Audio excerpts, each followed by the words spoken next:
With 2019 coming to a close, let's take a look at the portrayal of mental health in gaming from the past decade. All of these games have a special place in my heart, and they serve as a reminder that video games are a legitimate platform for creative storytelling. With that said, I'll only be mentioning games that I have played through, so games like Night in the Woods, Hellblade, and Spec Ops won't be discussed in this video, although they may have their own video when I get to playing them. Alright, so here we go. My top depictions of mental health in gaming from the past decade. Needless to say, there are heavy spoilers ahead.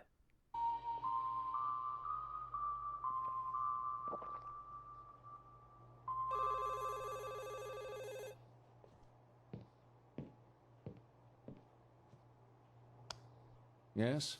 The new patient is here. They're early. That's fine. We can start now.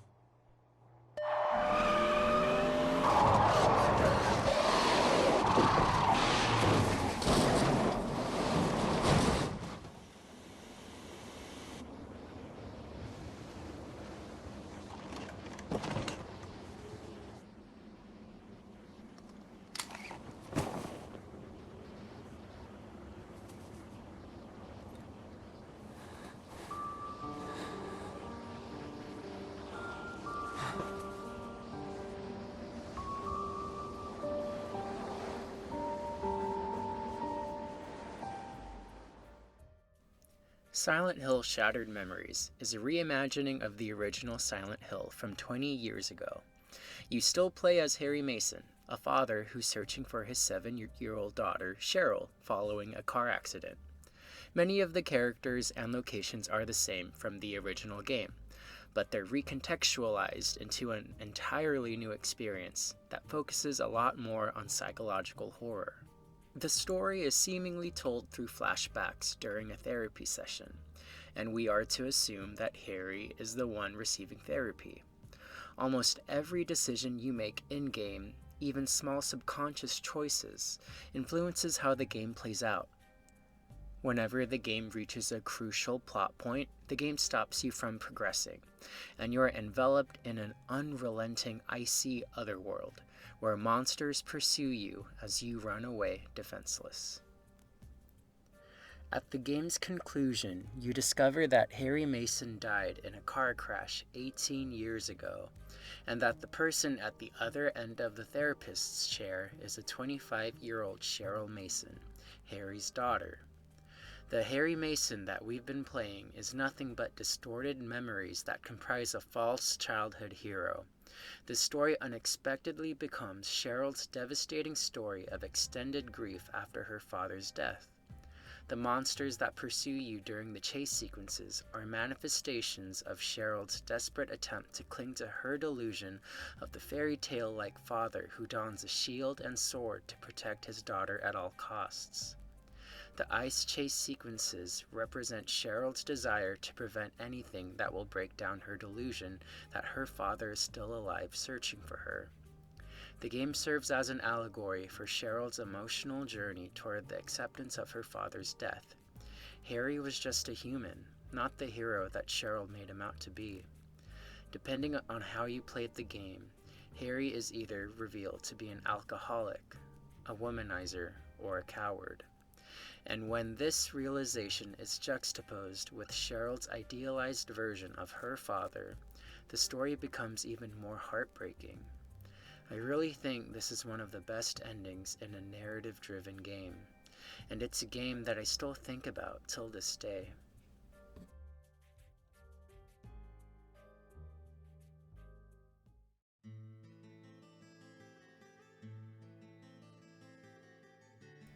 Deadly Premonition is an open-world survival horror game developed by Swery, who is known for his off-kilter style and heavily Twin Peaks-inspired games. Although critically panned, Deadly Premonition has become a cult classic with an emotional story that redeems its glaring weaknesses in its gameplay.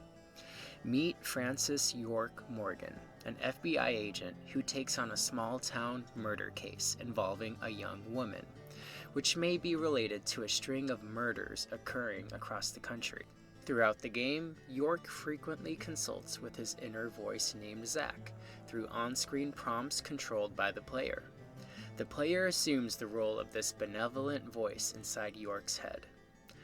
I initially chalked this up to another stylistic quirk with no real meaning in the game, but following multiple red herrings over the course of the game, it's revealed during the climactic encounter with the final villain that York has dissociative identity disorder, resulting from a traumatic childhood experience where he witnesses the murder of his parents by the same killer behind the countrywide homicides. Who are you? My name is York. Me and you will always be together. Okay, Zack? I'm you, and you are me. Now, give me your hand.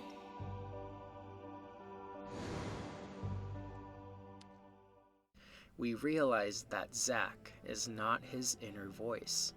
He truly is Zack, who created York, which is a personality he created to cope with the psychological trauma of watching his parents die. In a way, the player also loses their own identity with this realization as the game forces us to witness the experiences of dissociation firsthand through masterful handling of an often misunderstood mental illness.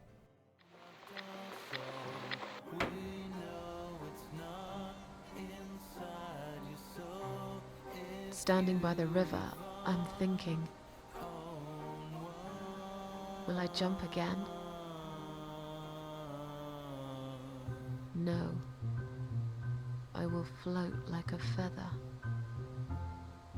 far away from here.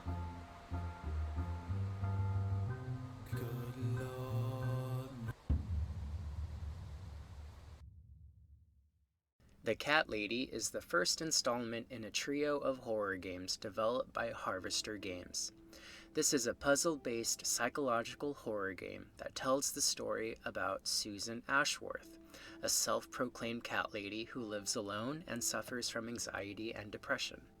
This game uses relentlessly dark and visceral imagery to convey Susan's isolation, anxiety, and depression. It begins with an attempted suicide when Susan overdoses on pills.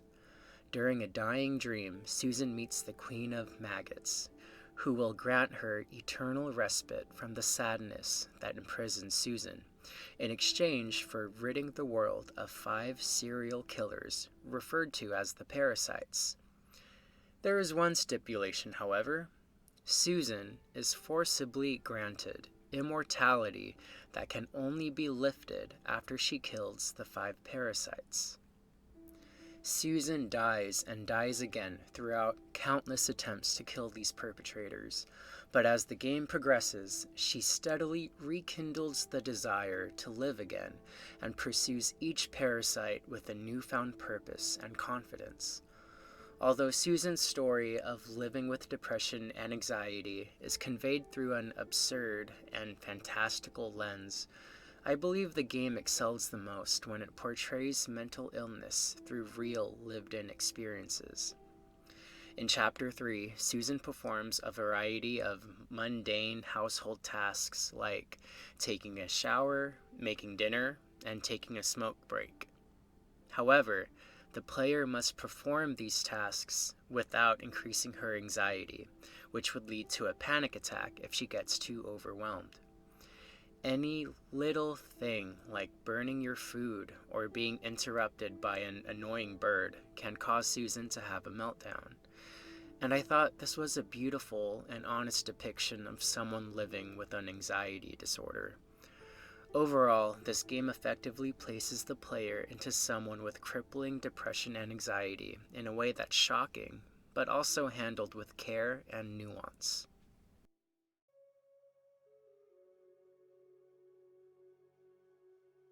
The story begins with Nai, who is still grief-stricken from a boating accident where his mother drowned, of which he feels culpable. His father then becomes gravely ill, and it's up to the brothers to save him by collecting the waters from the Tree of Life. the younger of the two brothers, Nai, is emotionally vulnerable, but appears happy-go-lucky whenever he interacts with the village folk, while his older brother, Naya, is emotionally reserved and assumes the role of parent after their mother's death. In the beginning of the game, the brothers encounter a large body of water, and that's when we realize that Nai has developed a fear of water following his mother's death, which can be interpreted as a manifestation of his grief and guilt. Water is a painful reminder of his mother's death, which feeds into his debilitating grief.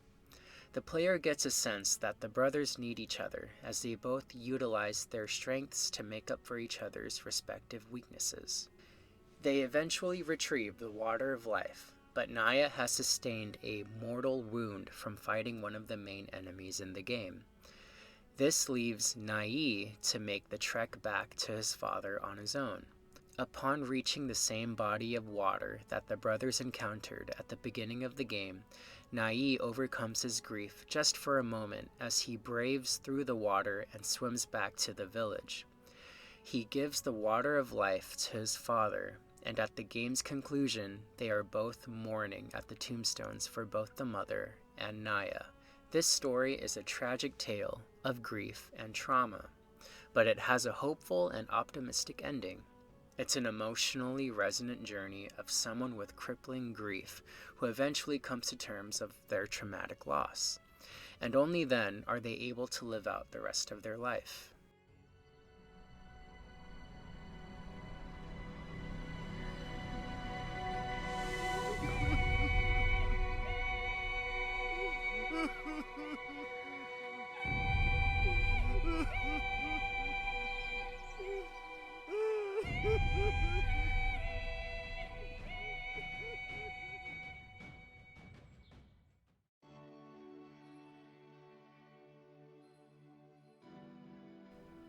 The Beginner's Guide is the follow-up game to the Stanley Parable, developed by Davey Wreden. We play through a carefully curated collection of games created by Coda, a video game developer. Davey narrates each of Coda's games with such an enthusiastic joy, eager to share his interpretations and instill meaning into Coda's games. He even begins to modify his games to make them more accessible, like increasing your speed up a long flight of stairs and ending an endless loop of cleaning chores. The beauty about this game is that it means multiple things to different people. But as someone who isn't an artist or in video game development, I particularly resonated with its portrayal of depression, isolation, anxiety, and psychological projection. What begins as a sweet gesture for Davey's friend unravels into something that is more self-serving, dark, and painfully honest. Davey believes that Coda's obsession with prisons in his games are a cry for help from a person dealing with depression and anxiety. One important metaphor in the game is the recurring door puzzle, involving 2 switches, 2 doors, and a dark space between the doors. This has provided some context during the cleaning simulation, where Davey ends the game abruptly and tells the player to move on. But, of course, it can't last. The music stops, your companion is gone, it's time to leave. The door at the top of the hill is now open as well. Again, you can't stay in the dark space for too long. You just can't. You have to keep moving. It's how you stay alive. We learned that Coda originally intended for the cleaning simulator to be an endless loop of chores. In this context, the dark space represents a space for reflection, a space to simply be with yourself. Although Coda is perfectly okay with staying in the dark space, Davey isn't.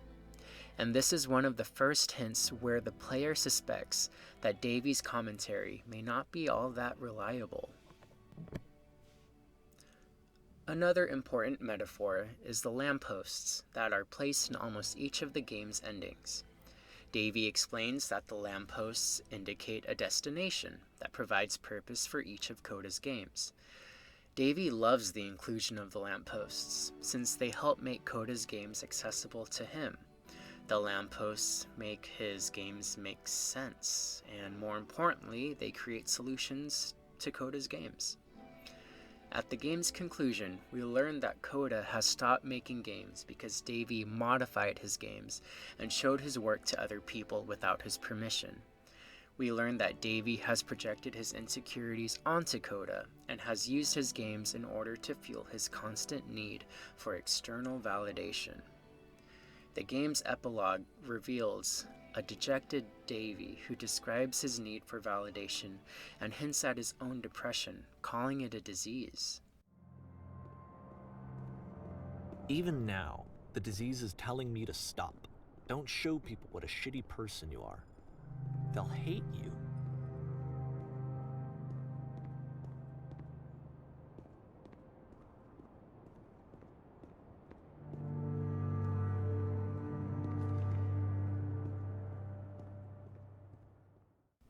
We discover that Davy has projected his feelings and thoughts onto Coda's work, just like we as the player have projected onto Davy and Coda.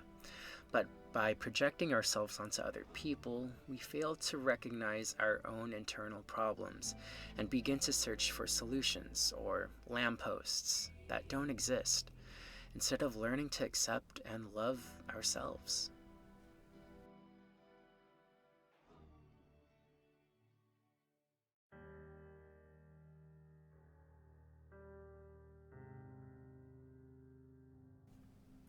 Firewatch is an adventure game where you play as Henry, a man in his mid-40s, who takes a job as a fire lookout over the summer after his wife Julia develops early-onset dementia, which has severely progressed. The game depicts the self-destructive ways we cope with grief and loss when a loved one is still alive but aren't themselves anymore. What makes this grieving process especially difficult is that it's not a culturally sanctioned process. Typically, when someone dies, there's a funeral, there's an obituary in the paper, and there are things that we do to memorialize and celebrate a person's death. But when a loved one feels like they have died or a part of them has died, they're cheated out of this grieving process. And for Henry, the only way for him to cope was to escape the situation by taking a fire lookout job in complete isolation in the middle of Wyoming. From there, he befriends a woman named Delilah through use of a walkie-talkie. Their exchanges are initially platonic in nature, but eventually grow into something more intimate. But their budding intimacy is halted when they start to become involved in seemingly precarious situations involving missing teenage girls, an Area 51-esque research area that appears to be spying on them, and a mysterious man who seems to be stalking them. We discover that all of these things are red herrings, except for the latter. The mysterious man is revealed to be Ned, who was a former lookout that drank heavily due to his traumatic experiences in the Vietnam War. It's revealed that Ned's son, Brian, died during a climbing accident, and that Ned never came to terms with his son's death and has been living in secret in the area ever since. Ned's story is a cautionary tale of someone who is unwilling to confront reality and therefore eternally lives inside of his delusion, which is what Henry's story can potentially become. But fortunately, it does not. At the game's conclusion, Henry never gets to meet Delilah in person, and a lot of the game's storylines end in a rather anticlimactic way. Delilah tells Henry to see Julia, and Henry solemnly agrees to that before he boards a helicopter. This is why I think this game works as a realistic portrayal of grief. Henry desperately wanted to find meaning in situations that really didn't have any, in order to distract himself from the pain and grief. Without distractions getting in the way, Henry is now able to focus inward and deal with his inner problems straight on, with purpose and determination. So, what about me? I think you should go to Julia, and then you can figure it out. Maybe put that typewriter to good use. Give me a sexy accent or something if you write about this. Yeah. You gotta go see her.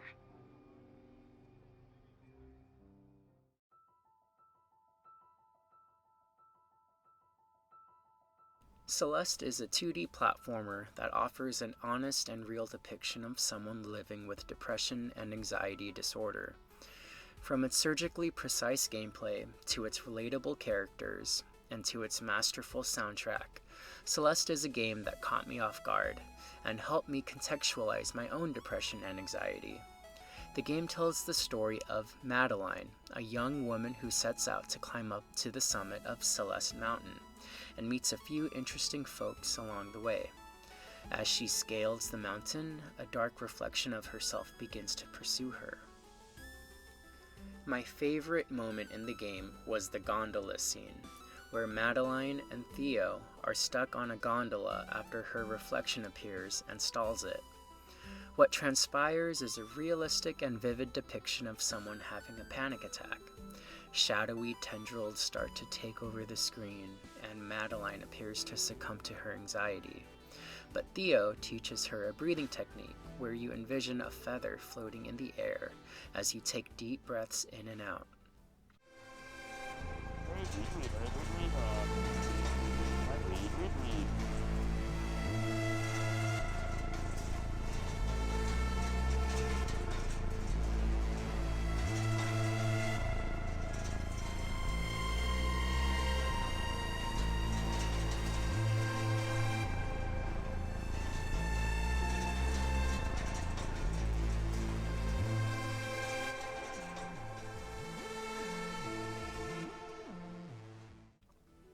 Another standout moment is at the game's final conflict between Madeline and her dark reflection. After initially attempting to abandon her reflection, Madeline learns to come to terms with this dark part of herself, as her reflection joins forces with Madeline to help her climb the final stretch to the summit. She gains an additional jump, and she's now able to access platforms that were inaccessible before. Instead of fighting her dark self, Madeline realizes that she wouldn't be the person she is today if it weren't for all the internal pain and struggle she faces every day. For me, this game serves as a reminder that you don't overcome depression and anxiety. They'll always be with you to some capacity, but you do overcome how you choose to respond to it.